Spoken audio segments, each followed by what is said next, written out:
یہ دکنی ہے، یہ انصاری ہے، آپ منصب پر ہیں لیکن آپ کو کوئی وزن نہیں کہ موبائل پہ کچھ اور ارشاد فرما رہے ہیں تو بعد میں لوگ کہہ دیتے ہیں کہ ہماری آواز ہی نہیں ہے۔ یہ ذمہ داری عوام کی کام کریں یا نہ کریں تو انقلاب زندہ باد، انقلاب زندہ باد۔ ان بھکت ہول سیل میں کہ جہاں کوئی بات کہی جائے کچھ لوگ اپنے اوپر اس کو اوڑھ لیتے ہیں۔ آپ تمناؤں میں الجھایا گیا، کھلونے دے کے بہلایا گیا، آپ ناکارہ ہیں، آپ سے کچھ ہونے والا ہے نہیں۔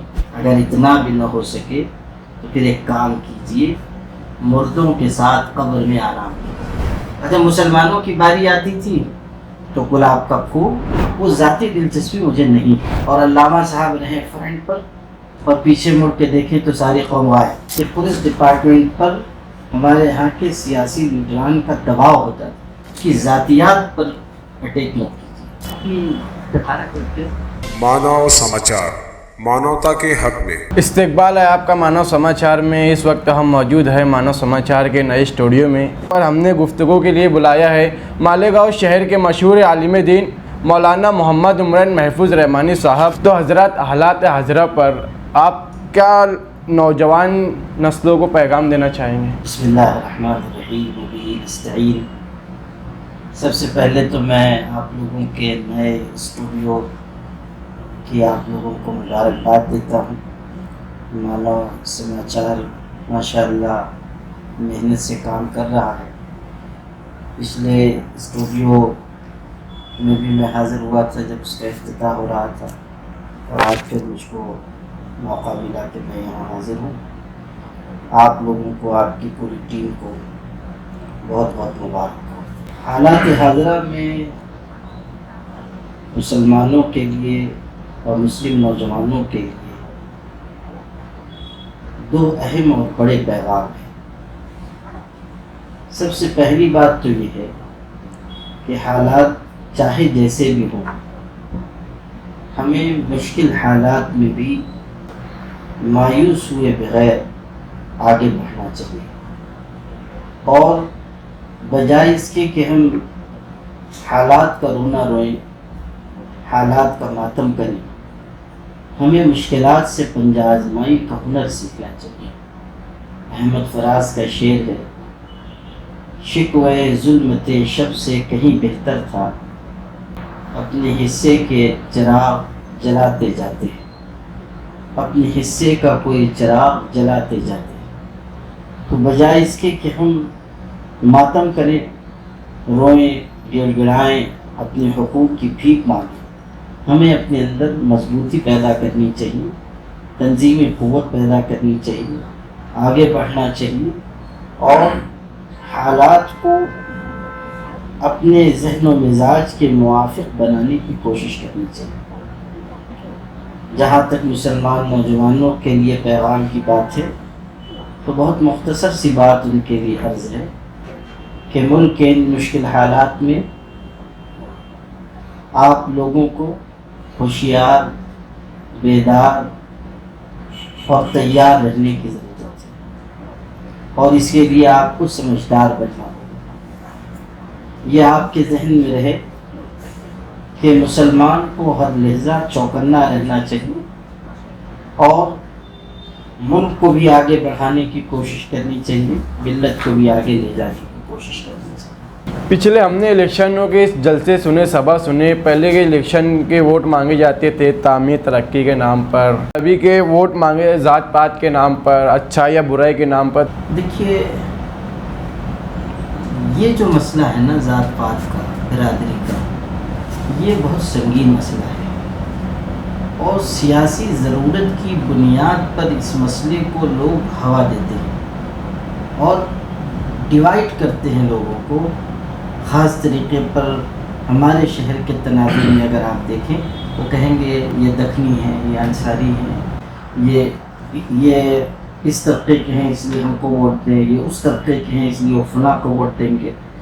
یہ ذہن نہایت خراب ہے، اور یہ مزاج نہایت خطرناک ہے۔ دین کے لحاظ سے یہ چیز نہایت نقصان دہ۔ حضرت نبی کریم صلی اللہ علیہ وسلم نے فرمایا دعوها فإنها مفتنہ، کہ یہ جو ذات پات کی عصبیت ہے اس کو چھوڑ دو، اس لیے کہ یہ بدبودار چیز ہے۔ ذات پات اور برادری کے نام پر آواز لگانا یہ جاہلیت کا فتنہ ہے۔ اسلام کے نام پر جینے والے اگر اس فتنے کو اختیار کر رہے ہیں یہ اچھا نہیں۔ ہو سکتا ہے کہ اس کی وجہ سے آپ کو تھوڑا فائدہ ہو سکتا ہے کہ آپ کے ووٹ بڑھ جائیں، ہو سکتا ہے آپ کو منصب تک پہنچ جائیں، لیکن یہ سوچئے کہ یہ جو غلط چیز آپ اختیار کر رہے ہیں یہ سماج میں پھیلے گی تو اس سے کتنے خاندانوں کو نقصان ہوگا، آپس کے تعلقات خراب ہوں گے، ایک دوسرے سے جو محبت کا رشتہ ہے وہ ٹوٹے گا۔ ہمیں تو یہ بتایا گیا کہ سارے مسلمان ایک ہیں، ایک جسم کی مانند ہیں، سب ایک ماں باپ کی اولاد ہیں، سب ایک پیغمبر کے ماننے والے ہیں، ان میں کوئی فرق نہیں کیا گیا۔ جو ذات پات برادری ہے یہ صرف پہچان کے لیے کہ یہ اس برادری کے ہیں، یہ اس برادری، یہ اس لیے نہیں ہے کہ آپ اونچے ہیں میں نیچا ہوں یا میں اونچا ہوں آپ نیچے ہیں۔ ذات پات اور برادری کے نام پر یہ سمجھنا کہ ہم بہتر ہیں آپ کمتر ہیں یہ نہایت درجہ غلط مزاج ہے، اور اس بات کو عنوان یا بنیاد بنا کر ووٹ مانگنا نہایت غلط ہے۔ آپ ووٹ مانگیے اپنے کاموں کی بنیاد، جو آپ نے کیا ہے وہ بتائیے، جو آپ کرنے والے ہیں وہ بتائیے۔ اس عنوان پر آپ کا ووٹ مانگنا شرعاً، اخلاقاً، عقلاً نہایت نازیبہ بات ہے۔ آپ کی نظر میں مالیگاؤں کی سیاست میں سب سے اہم مسئلہ کیا لگتا ہے آپ کو کہ اس کے اوپر عمل کرنا چاہیے مالیگاؤں کے لیڈران نے؟ آج تو سب سے بڑا مسئلہ یہ ہے کہ سیاست ہی درست ہو جائے۔ سیاسی گلیاریوں میں جو کچھ ہو رہا ہے وہ ایسا ہے جو دین کے لحاظ سے بھی نقصان دہ ہے، دنیا کے لحاظ سے بھی نقصان دہ ہے۔ دین کے لحاظ سے تو یہ نقصان ہے کہ غیبت کی جا رہی ہے، الزام لگایا جا رہا ہے، عداوت دشمنی اختیار کی جا رہی ہے، ذات پات برادری کے مسئلوں کو بڑھایا جا رہا ہے اور فاصلے بڑھ رہے ہیں، دوریاں بڑھ رہی ہیں۔ ظاہر ہے سیاست میں آپس میں ٹکراؤ ہوتا ہے، اختلاف ہوتا ہے، لیکن اختلاف کو اختلاف رہنے دینا چاہیے، اس کو مخالفت نہیں بنانا چاہیے، اسے دشمنی نہیں بنانا چاہیے۔ اور اسی کے ساتھ ساتھ دنیا کا نقصان یہ ہے کہ آپس کے ٹکراؤ اور عداوتوں کی وجہ سے ہمارا سیاسی وزن ختم ہو رہا ہے۔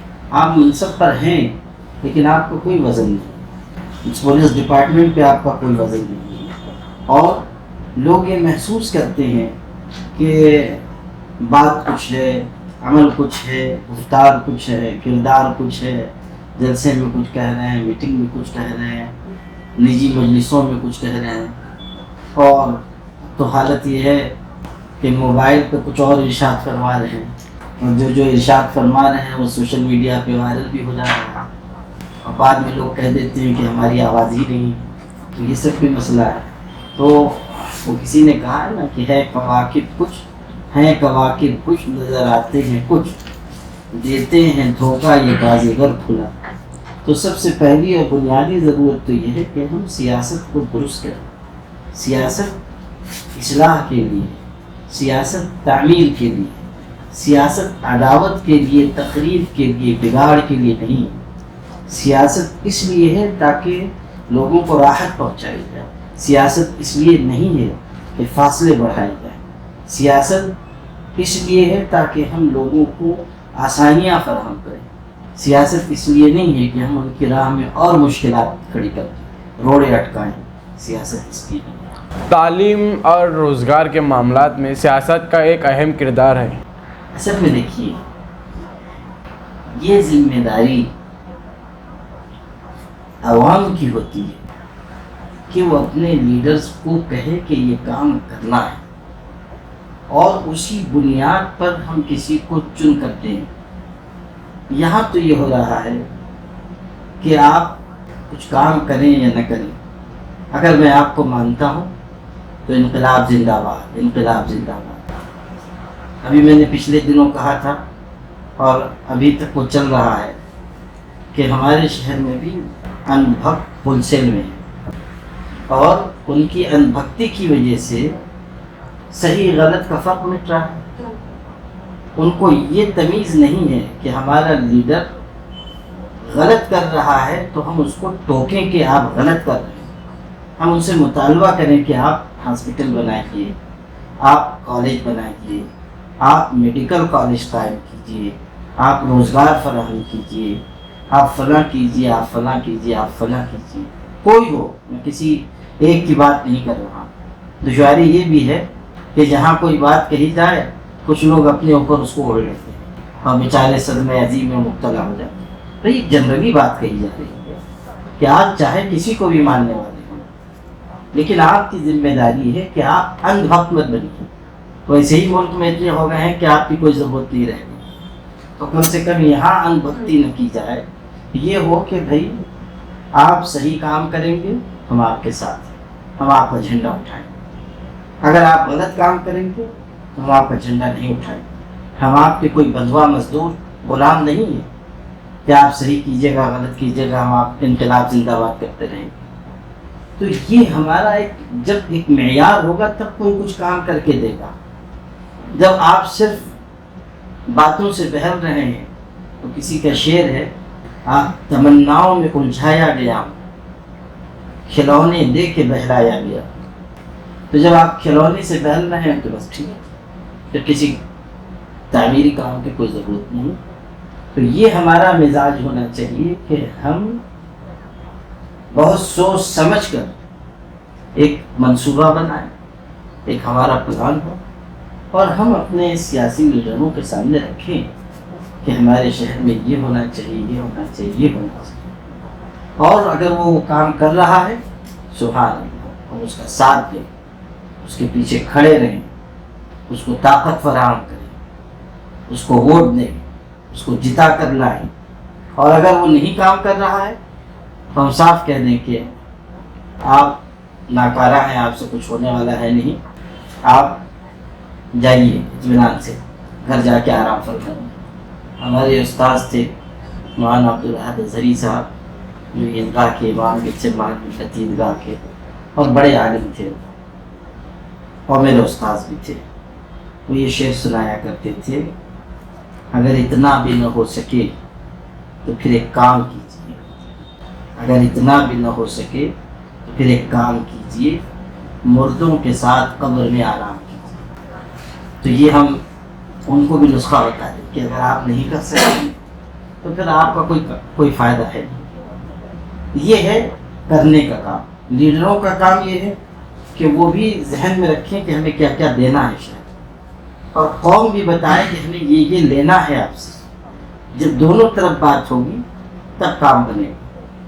اگر ادھر بھی سوچ نہیں ہے اور قوم بھی صرف زندہ باد مردہ باد کرنے والی ہے تو پھر ایسی قوم کو کچھ حاصل ہونے والا نہیں. ہمارے ملک میں ملکی سطح کی بات کر رہا ہوں، شہر کی سطح کی نہیں. ملکی سطح پر یہ ہوتا رہا ہے کہ مختلف طبقات کو سیاسی پارٹیاں دیتی رہیں، آپ یہ لیں، آپ یہ لیں، آپ یہ لیں، آپ یہ لیں. اچھا مسلمانوں کی باری آتی تھی تو گلاب کا پھول، بہترین شیروانی، اور مسلمانوں کے لیے کیا 4 شعر، اور ہماری قوم اسی 4 شعر میں باہر ہو جاتی تھی. تو یہ جو ہم کرتے آئے ہیں ہمیں یہ غلطی دہرانی چاہیے. یہی مالیگاؤں کی سیاست کو دیکھتے ہوئے مالیگاؤں شہر کے باشعور عوام بھی پریشان ہے. شہر کا ایک بڑا طبقہ آپ کو امیدوار دیکھنا چاہتا ہے اور کئی پارٹیاں بھی آپ سے رابطے میں تھی. ایک نام آپ کے ساتھ بہت جڑا تھا، کانگریس پارٹی، جنہوں نے آپ کو بہت ٹکٹ کے لیے کہا، تو آپ نے کیوں ٹکٹ انکار کر دیا؟ دیکھیے اصل بات یہ ہے کہ سیاست کو درست کرنے کے لیے اچھے لوگوں کی ضرورت ہے، اور لوگ بڑی تعداد میں یہ چاہتے تھے کہ میں الیکشن میں ہوں. تو پارٹیوں نے پیشکش کی اور مختلف لوگوں نے دباؤ بھی بڑھانا چاہا، اصرار بھی کیا. لیکن بات یہ ہے کہ ایک آدمی کی ذاتی دلچسپی بھی ہوتی ہے، یعنی وہ یہ سمجھتا ہے کہ بھئی یہ کام میں کر لوں یا میرے کرنے کا یہ کام ہے. وہ ذاتی دلچسپی مجھے نہیں ہے، اس لیے کہ ہم لوگوں نے اپنے لیے دین کا، ملی خدمت کا میدان چنا ہے اور اسی میں ہم کام کر رہے ہیں اللہ کی مہربانی سے. لیکن جب اس طرح کی پیشکش بار بار ہوئی تو ہم لوگوں نے غور و فکر کیا کچھ مشورے بھی کیے، اور آخری مرتبہ جب بہت زیادہ دباؤ پڑا چند دن پہلے تو اس وقت بھی ہم لوگوں نے مشورہ کیا، لیکن کل ملا کر یہ ہوا کہ دوسرے کاموں کا حرج بھی ہوگا، اور اپنے ہاں ذہن بھی ایسا ہے کہ اگر 50 کام کیجئے اور ایک کام نہ کیجئے تو آپ سے برا کوئی نہیں، اور ایک دوسری روش پر ہماری سیاسی گاڑی چلی گئی، تو اس کو کھینچ کے لانا بھی ابھی ذرا مشکل ہے۔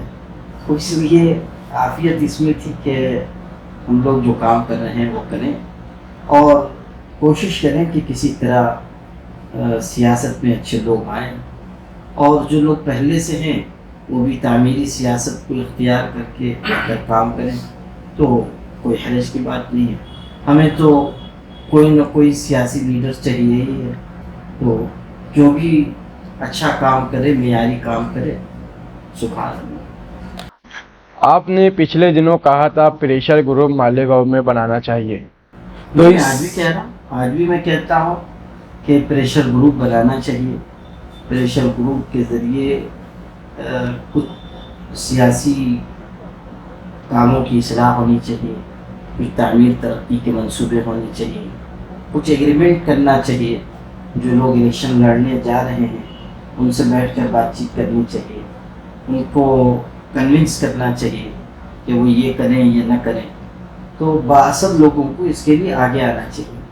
میں نے پریشر گروپ بنانے کے لیے شہر کے بااثر لوگوں کو آواز دی تھی کہ آپ لوگ آگے آئیں اور یہ کام کریں، لیکن لوگوں نے اس کو کچھ زیادہ دلچسپی نہیں دی۔ تو ظاہر ہے کہ یہ نہیں ہو سکتا ہے کہ اب سب کام چھوڑیے ہم خود ہی پریشر گروپ میں لگ جائیں، تو کچھ لوگ آئیں گے، کچھ بیٹھیں گے، کچھ وچار ومرش ہوگا آج کی زبان میں، تب پھر کچھ کام آگے بڑھ سکے گا۔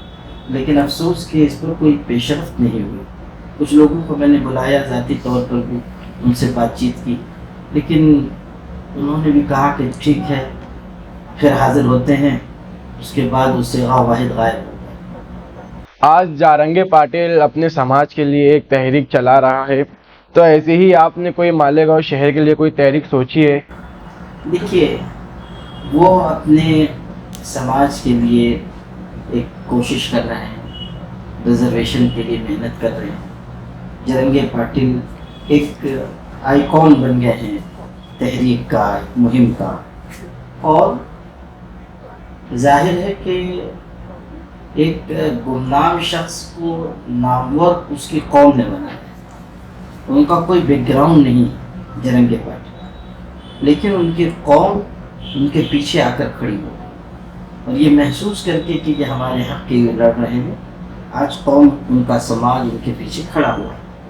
تو یہ مزاج اگر ہماری قوم میں پیدا ہو جائے کہ وہ تن من دھن کے ساتھ اپنے حقوق کے لیے جد و جہد کریں، تعمیر و ترقی کے لیے آگے آئیں، تو پھر تو کوئی تحریک، کوئی مہم کامیاب ہو سکتی ہے۔ لیکن یہ کہ آپ فرما دیں کہ فلاں مولانا صاحب تشریف لے آئے، فلاں علامہ صاحب تشریف لے آئے، اور علامہ صاحب رہیں فرنٹ پر اور پیچھے مڑ کے دیکھیں تو ساری قوم غائب، امام حاضر مقتدی غائب، تو ایسے کوئی تحریک نہ چل سکتی ہے، نہ کوئی مہم کامیاب ہو سکتی۔ بنیادی طریقے پر مل جل کر کوئی ایک سیٹ اپ بنایا جاتا ہے، کوئی تحریک کھڑی کی جاتی ہے، کوئی مہم چلائی جاتی ہے، اور اس کے لیے قائد کی بھی ضرورت ہوتی ہے اور مقتدی کی بھی ضرورت ہوتی ہے۔ تو اگر کوئی قائد ہے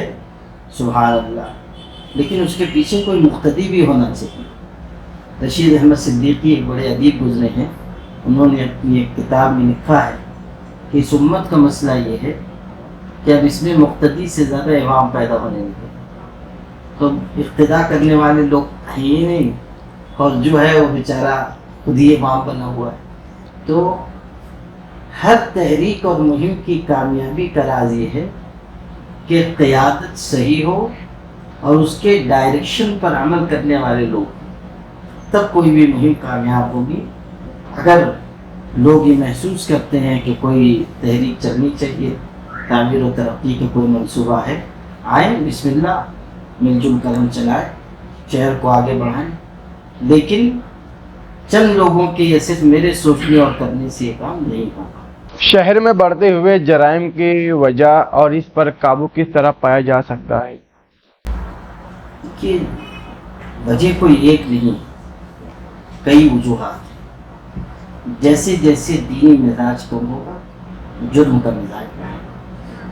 دوسری بات یہ کہ اگر عداوت اور دشمنی پھیلائی جائے، جلسوں کے ذریعے پھیلے گی، مختلف سیاسی پارٹیوں کے نام پہ پھیلے گی، تو ظاہر ہے کہ اس کا نتیجہ برا نکلے گا۔ تیسری بات یہ کہ جو نشے کی لت عام ہو رہی ہے، اس کی وجہ سے بھی جرم کی شرح بڑھ رہی ہے۔ نشے کے جو عادی ہیں وہ کسی پہ حملہ کر رہے ہیں، کسی کا مال چرا رہے ہیں۔ اسی طرح جو پولیس انتظامیہ کا کردار ہونا چاہیے، پولیس ڈپارٹمنٹ کا جو کردار ہونا چاہیے جرائم کو روکنے کے لیے، وہ مؤثر کردار بھی نظر نہیں آ رہا۔ پہلے ہمارے ہاں یہ تھا کہ پولیس ڈپارٹمنٹ پر ہمارے ہاں کے سیاسی لیڈران کا دباؤ ہوتا تھا، وہ دباؤ بھی اب دیکھنے کو نہیں ملتا ہے۔ تو یہ سب وجوہات ہیں کہ جرم برابر بڑھتا چلا جا رہا ہے۔ روکنے کا ذریعہ یہ ہو سکتا ہے کہ سماج میں بیداری لائی جائے، دینداری پیدا کی جائے۔ اللہ کے ڈر سے بڑھ کر جرم کو روکنے والی کوئی چیز نہیں ہو سکتی، اور ظاہری اسباب کے اعتبار سے پولیس ڈپارٹمنٹ کو اپنا کردار اچھی طرح نبھانا چاہیے، اور جو ہم بار بار نفرتوں کی بات کر رہے ہیں، ایک دوسرے کے خلاف باتیں کر رہے ہیں، یہ سلسلہ بند ہونا چاہیے۔ آپ اختلاف کیجئے کسی سے، لیکن اس کی ذاتیات پر اٹیک مت کیجیے، اس کے اوپر ایسی باتیں نہ کہیے کہ جس کی وجہ سے اس کا دل انتقام کے جذبات اختیار کرنے لگ جائے۔ تو اگر یہ سب چیزیں کی جائیں گی تو انشاءاللہ آہستہ آہستہ جرم کی رفتار اور اس کی مقدار گھٹے گی۔ نوجوان طبقہ ایک نشے کی لت میں ڈوبتا جا رہا ہے، لگتا جا رہا ہے، تو اس بارے میں آپ کیا بولیں گے؟ نوجوان کسی بھی قوم کا مستقبل ہوتے ہیں، اور ان سے بڑی امیدیں وابستہ کی جاتی ہیں، وابستہ رہتی ہیں۔ اگر ہماری نوجوان نسل نشے کی عادی ہو جائے تو پھر ہمارا مستقبل روشن اور تابناک نہیں ہو سکتا۔ ہمارے شہر میں بھی اور ایسی مختلف آبادیوں میں یہاں مسلمان بڑی تعداد میں بستے ہیں، یہ المیہ ہے کہ وہاں نشے کی لت عام ہو رہی ہے، بلکہ زیادہ مناسب یہ ہوگا کہ ہم یوں کہیں کہ نشے کی لت عام کی جا رہی ہے۔ ایک سوچے سمجھے منصوبے کے تحت نشے کو پروان چڑھایا جا رہا ہے۔ خود ہمارے ایسے بہت سے مسلمان بھائی ہیں، اللہ ان کو معاف کرے، جو تھوڑے سے فائدے کے لیے، تھوڑے سے پیسوں کے لیے نئی نسل میں نشہ آور چیزوں کو عام کر رہے ہیں۔ اس کا نتیجہ نہایت مہلک نکلے گا۔ ایک طرف سرپرستوں کی ذمہ داری ہے کہ وہ اپنے آپ کو اپنے آپ کی اس ذمہ داری کو محسوس کریں کہ اپنے بچوں کی، اولاد کی انہیں تربیت کرنی ہے اور ہر قسم کے نشے سے انہیں دور رکھنا ہے۔ دوسری طرف علماء کی، سماج کے سرپرستوں کی ذمہ داری ہے کہ وہ نشے کے خلاف آواز لگائیں۔ تیسری طرف ہماری نوجوان نسل کو خود یہ سمجھنا چاہیے کہ اگر آج وہ نشے میں ڈوب گئے تو ان کا کوئی مستقبل نہیں ہوگا، دنیا بھی ان کے ہاتھ سے جائے گی، آخرت بھی ان کے ہاتھ سے نکل جائے گی۔ شہر کی مردہ سیاست میں جان ڈالنے کے لیے آپ کب تک شہر کی نمائندگی اپنے ہاتھ میں لیں؟ پھر انشاءاللہ دیکھیں گے کہ کیا اللہ تعالیٰ کی مرضی ہے، اس کے مطابق انشاءاللہ کوئی راہ عمل بنائیں گے۔ ویسے میں نے آپ سے عرض کیا کہ مجھے ذاتی طور سے کوئی دلچسپی نہیں ہے، میری دلچسپی جن کاموں میں ہے اللہ کی مہربانی سے وہ کام میں اپنے پیمانے پہ کر رہا ہوں، لیکن آئندہ دیکھیں گے۔ ابھی کے وقت میں نے معذرت کر لی ہے، یار زندہ صحبت باقی، اگر اللہ تعالیٰ کو منظور ہوا تو آگے پھر دیکھا جائے۔ تو یہ تھے ہمارے ساتھ ملک لیول کی شخصیت ہمارے اسٹوڈیو میں موجود تھے، ہم سے گفتگو کر رہے تھے۔ اگلی بار کسی اور شخصیت سے ہم روبرو ہوں گے، جب تک کے لیے دیکھتے رہے مانو سماچار۔